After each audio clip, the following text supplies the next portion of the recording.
Hey, what's going on, you guys? Chad Christian here. I've got an exciting video for you.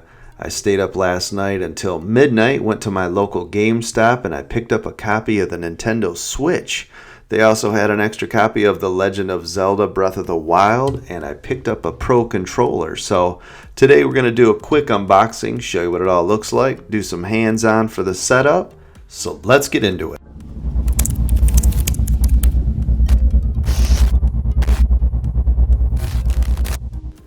So now that we're in the box, you can see that we're greeted with a beautiful 6.2-inch display. That's a 720p display.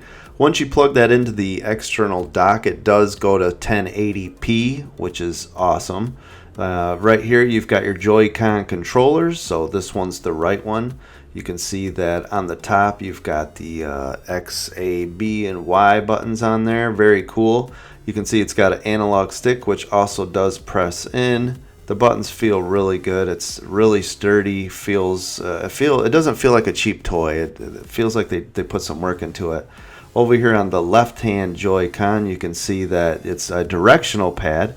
And on the bottom of the directional pad, below the direction buttons, is a screenshot.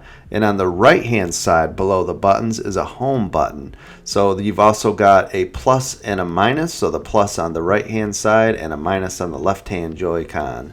They also have bumper pads and triggers, which feel really good. I was curious, how they were going to make the trigger buttons, but they did a good job with those. They feel really good. Inside here, you've got the module that allows you to take the Joy-Cons and unplug them from the gaming system. You can see here you can just slide them in. Give them a little push, and they do click to let you know that they're all the way in there, so that works pretty cool. As we get further into the box here, we've got our dock. Now the dock, same thing. It's extremely light, premium feeling. You can see over here on the side that it has two USBs, which is nice because when you want to plug in your controllers or any other USB-C device, it does power them up. You can power up your phones or anything else. You flip this open and you've got a spot for your AC adapter, HDMI, and another USB.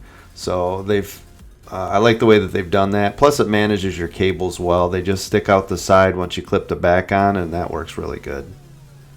So inside they also supply us with a HDMI cable here, so you can plug in that docking station. And further in we've got the AC adapter, and again it is USB-C, which is fantastic because now you're going to be able to use your external battery packs, things like that. If you have a charger that works for your laptop or your phone, it'll actually work for this. Now, if you're just going to use the Joy-Con controllers by themselves without putting them in any kind of into the base that makes them a larger controller, then you just slide these on, which also gives you the wrist straps, so you don't have to worry about throwing it through your TV.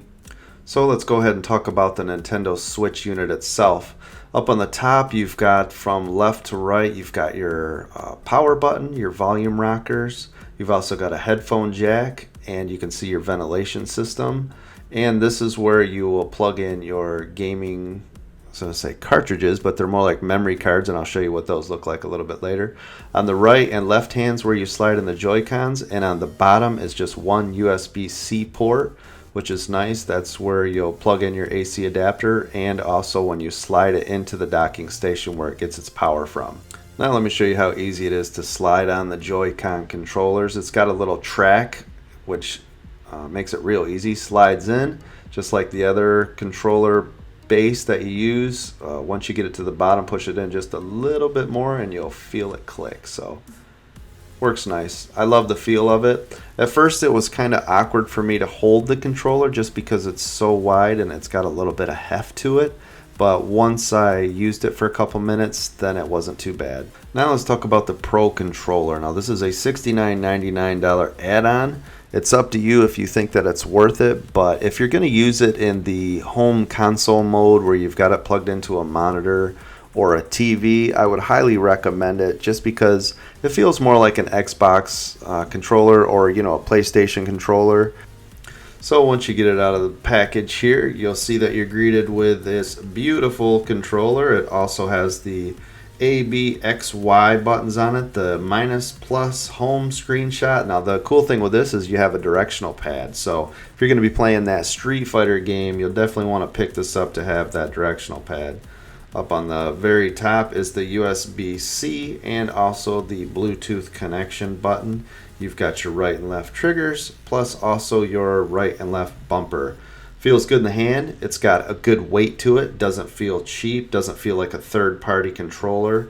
On the very bottom will let you know how much battery life you have and connectivity. So it's a nice controller. I would recommend picking it up.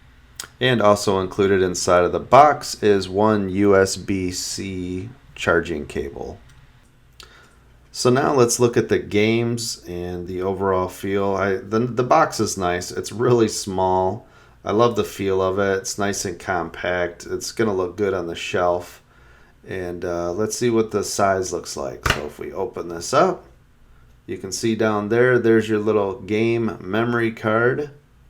It's extremely small. It's unbelievable how small these are. But you know, if you think about how much you can store on a full-size micro SD card, then you'll see just how much these are. They can store, you know, a couple gigs on one of these. And let me show you a comparison what it looks like size-wise anyways next to a full-size SD card. And there's my dog down there. That's Pumpkin. You can see here it's almost identical in size to a full micro SD card.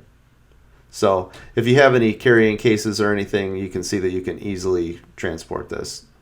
So there's everything that you need right there, including the Pro controller if you wanted to put this in a bag or a backpack to travel around with. So what I wanted to show you here is just a quick walkthrough on the setup for the system itself. You can see here that it just wants you to select your language that you're going to use. Now it's going to search for your Wi-Fi networks, so go ahead and key in that information. So once you've put in your password, it should go ahead and attach to your Wi-Fi. You can see here it's successfully connected. Now we just have to choose our time zone. Now once we've got our time zone in there, it just says, would you like to connect it to your TV or do you want to use it as a handheld?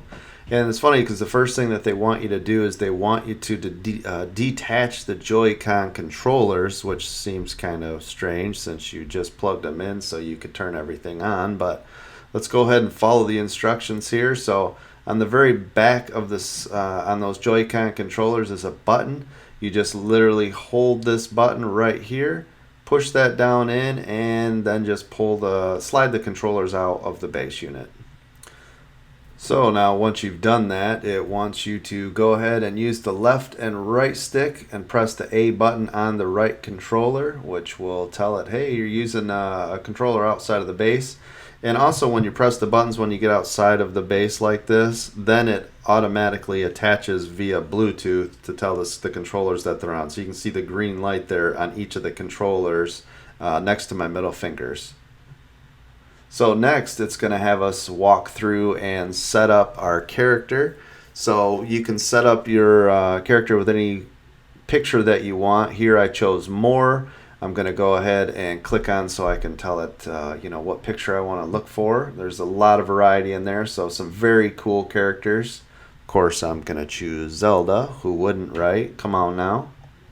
And you can go ahead and change the color of the system.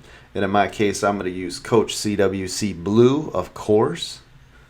So now that we've got our character created, we do need to name him or her. And the cool thing with this is you can use the Joy-Con controllers to input the system here. But also, this is a touchscreen, so this is just like your phone. It feels really good too when you use the touchscreen. Again, I was surprised with that. I don't know why I was. I mean, Nintendo is the king of handhelds, right? Alright, so we've been added to the account. This does allow you to add additional users to the account. And this is where you can set up your parental and guardian controls. And it says, hey, congratulations, setup is complete. Go ahead and hit the home button. and you are ready to rock and roll. So that's going to do it for the unboxing video. I hope you guys liked that. Stay tuned for the full review. I'm also going to review every game that comes out for this system. I'll also do a full review on the controller and any accessories that I can get my hands on. So I hope you guys enjoyed it. If you did, make sure to hit that thumbs up, to subscribe, and make sure you turn on your notifications for any videos that come out. And for any of you Super Coach fans, please check out my Patreon account at www.patreon.com/Chad Christian. Make sure you become a patron member. I appreciate you guys, and I'll see you on the next video.